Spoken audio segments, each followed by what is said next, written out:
Hi, I'm Brandon, and I'm back to do a brand new commentary. This one on the Texas Sting from To Catch a Predator. This one is Stanley Kendall. I haven't done this one before. It's been a long time since I've seen it, so let's just jump into it. Back at the house, Perverted Justice is getting ready for the next potential predator. He's also in his 50s. All right, I'm going to hang up. I'll run down and I'll meet you at the door. Dan, an actor Dateline hired, is pretending to be a 13-year-old boy. Okay, he should be making the turn on Westminster and onto High Point. He's been on the phone giving directions to our next visitor. How you doing, Stanley? How you doing, Stanley? Honestly, this is about as good as Stanley's going to be doing for a long time. Doing good? Tough drive? A little bit. He's 54-year-old Stanley Kendall. Does he look like Christopher Lloyd? You know, the doctor scientist from Back to the Future? Using the screen name Stanamac12, he initiates a chat with a decoy posing as a 13-year-old boy. Just 3 minutes later, Stanamac12 says, "I would like to play if possible." The decoy asks, "Like what?" Stanamac describes in graphic and very specific detail what he wants to do with the boy sexually. The decoy acts a bit shocked. Oh my God, I never have done anything yet. Would you like to? What what teenager would not want Stanley Kendall as their first? Just look at that picture. Who could resist? I don't know. I like younger guys to play with. Do you want to play or try? Oh, okay. I'm 13 though. That cool with you? As long as you don't call the police. Nah, the police already know about it. He doesn't need to call the police. A little later, the potential predator sends a photo of his genitals and asks the decoy, Do you want to play with it? Well, only if you're nice to me and don't make fun of me if I don't do something right. Of course I can teach you by doing it to you. Stanley. Isn't this guy like a teacher too? Like what a vile human being. Ironically, it turns out that teaching is something the man now entering our house knows a lot about. Here, let me get you a drink. Like, just look at his body. He's just like a dumpy, crappily dressed old man who's just like wrinkled and gross. And honestly, he's not even like that old. Like, there's 54-year-olds out there, or 55, however old he is, that look in way better shape than this guy does. Thirsty? No? Can I pour one for myself? You mind? No? All right. So what do you think we should start with? What are you thinking? Oh man, this guy's gross. I don't know. It's up to you. I wonder how creeped out this decoy actor is right now. Like, I don't think Stanley Kendall would be able to like overpower him. This guy could just like run away, but there'd be a huge creep factor right now. What was the lesson plan for tonight? I'm sorry. Sorry for what? I thought this was a joke. You thought this was a joke? You thought this was funny, Stanley? What's the joke about saying disgusting, inappropriate things to a 13-year-old? What is the joke in that? What was a joke? No, I should have known better. What did you think it was? Truly a setup. And why would somebody So you thought it was a setup, and then you just drove straight there. Okay. try to do a setup like this? To catch people that shouldn't be talking to teenagers. Like you. People like you. Definitely. Well, no, this is the first time I've done this. The first time. Even if it's the first time, it's still wrong, and you should still go to prison. It's not like a 3 strikes you're out kind of thing where you could just dabble in it. You do it once, and you've crossed the point of no return, and you should go to prison. With a underage person, yes. While he claims his fantasy of teaching a young boy the sexual ropes was all a joke, what he does for a living is nothing to laugh at. I teach math. And what grade do you teach? 6th, 7th, and 8th grade. 6th, 7th, and 8th grade. So you teach kids who are about the same age as the boy you thought you were going to visit tonight. I wonder what he's like as a teacher. He's probably just like super mean. He's probably just like a very strict teacher who's like kind of boring, and I bet you like he's no one's favorite teacher. Yes. That raises an obvious question. If you're willing to have a conversation like this, and come visit a 13-year-old boy, what have you been doing with students? Definitely not this. And why should I believe you? Because And yeah, it's possible he's telling the truth, but it's probably not that he didn't want to. It's just that it was too close to home and too high of a risk of getting caught. So he probably thought about it, he just never actually did it. But now that he had an opportunity to travel somewhere else to where a youngster that didn't go to his school, well then, yeah, he was all over that. So he can't expect some kind of morality badge for doing the right thing when he's doing the exact same thing to other kids. because I've successfully taught school for 23 years. Kendall says he had. And by successfully taught school, he means that he's gone 23 years in a row without molesting a student. Is that what he considers successful? Seems like kind of what he's saying. And then finally he just broke down and found some other 13-year-old to go after. Has 4 children of his own, but hasn't seen them in years. As a parent, would you be okay with a 54-year-old man coming to visit a 13-year-old kid? Of course not. I honestly didn't think he was 13, and I thought about driving away when I saw him at the door. Well, you should have thought about it more and done it. What do you mean you didn't think he was really 13? Why do they always say that? It just pisses me off. They said they were 13, and he said it more than once. So why would you think that that's anything other than the truth? And if you thought there might be some confusion and maybe he wasn't, wouldn't you clarify that before coming over?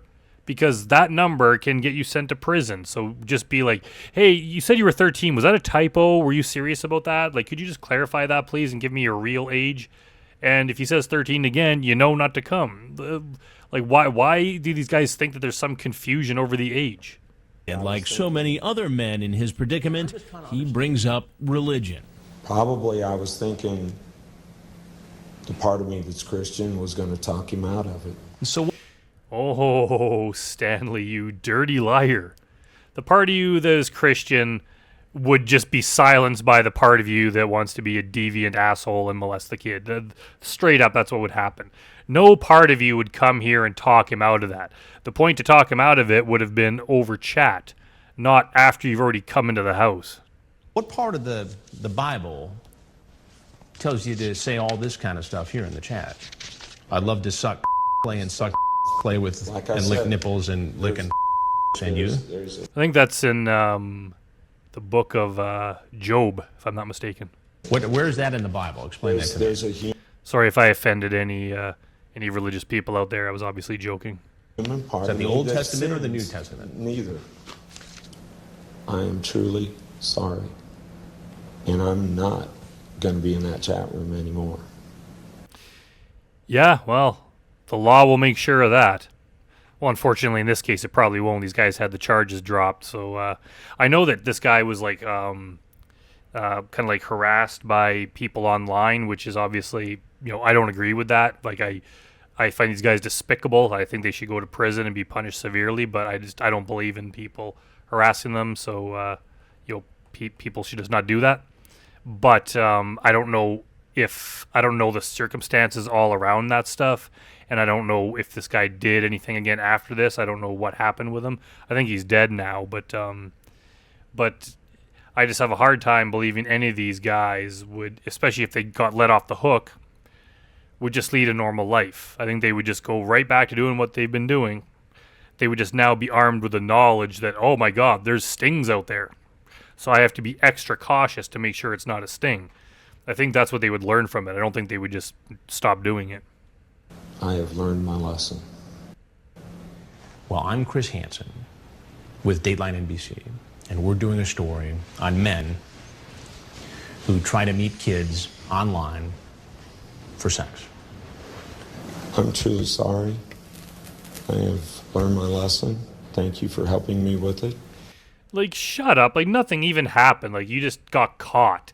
And then some guy just asked you a few questions. You didn't learn anything. A lot of these guys go to jail. Like, they get locked up, go to prison, and then they years later get out and then do this kind of thing again.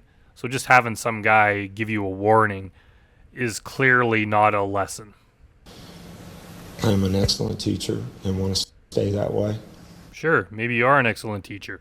That has nothing to do with this. Just because you're good at golf doesn't mean that somehow excuses doing this kind of thing. So yeah, you're a good teacher. So what? You're a good carpenter. Who cares?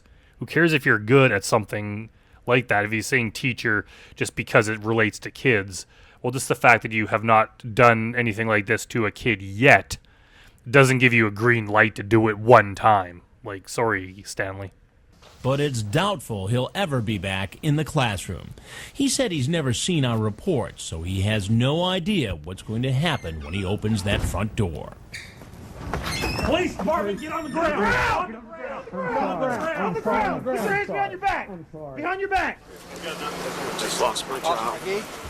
Yeah, you just lost your job, Stanley. Whose fault is that?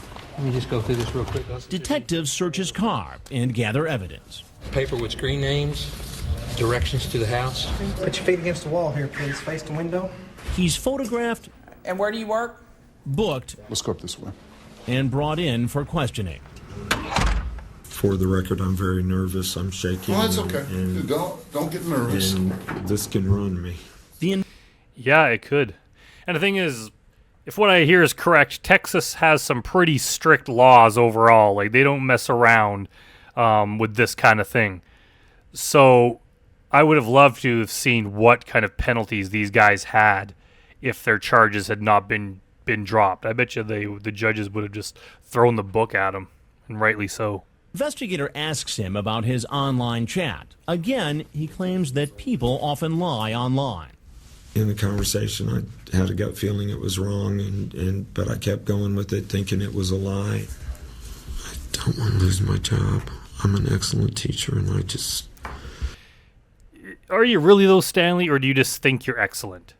Like, a lot of these guys are horrible human beings, but they think they're just good guys. Like, they do horrible things, but somehow something in their mind prevents them from making the connection that doing horrible things means you're a bad person. So he's saying he's a good teacher, but if he's willing to do this kind of thing, you're probably not very good at anything if you do this. This is a horrible thing to do. So he could be an awful teacher. Like, maybe he thinks that, like, I know the material and I'm very strict with the students and they behave in my class for the most part. Who knows what he tells himself? But if he asks, like, other teachers or asks the kids or the parents, like, how good of a teacher is he? He might find that maybe he's not as good as he thought he was. My principal's going to be so shocked. Kendall is brought before Judge Hayden. This is a second-degree felony. Look at that guy. I wonder who that is. Let's back it up a second. There's that guy back there on the left. I'm not sure if that's one of the predators, but that guy just looks like he's having some kind of a life crisis right now. This is a second-degree felony. I've set your bail at $50,000. Chief Myrick immediately contacted the local police department where the teacher works.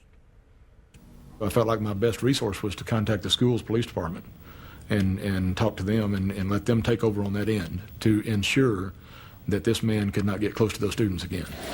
Yeah, you have to. Like, was it Walter Babs? Like, somehow no one told the school, so he just, like, went back to work and started working again until I think it was, like, his lawyer ended up calling them or something. But it's like, yeah, like, something needs to be done because this guy can't go back to work. In fact, the teacher has been placed on administrative leave. Yeah, hopefully he lost his job because, yeah, he's a bad guy just like the rest of them. All right, well, that was I find the Texas sting overall is probably my least favorite one, but, there's still kind of some hidden gems in there. I guess this was one of them. It was interesting enough to talk about briefly and entertain ourselves for a few minutes. So yeah, thanks for watching, everyone. I really appreciate everyone that watches these videos, especially now that I'm back and giving this a second run. So yeah, make sure you subscribe if you haven't already, and if you want to see what I'm doing over at Patreon, I'm doing a lot of takedown videos and stuff over there. So I got, like, I think there's like 70 some videos I have up now. So if you want to sign up and help me out, that would be greatly appreciated. Otherwise, have a good day, and I'll see everyone next time.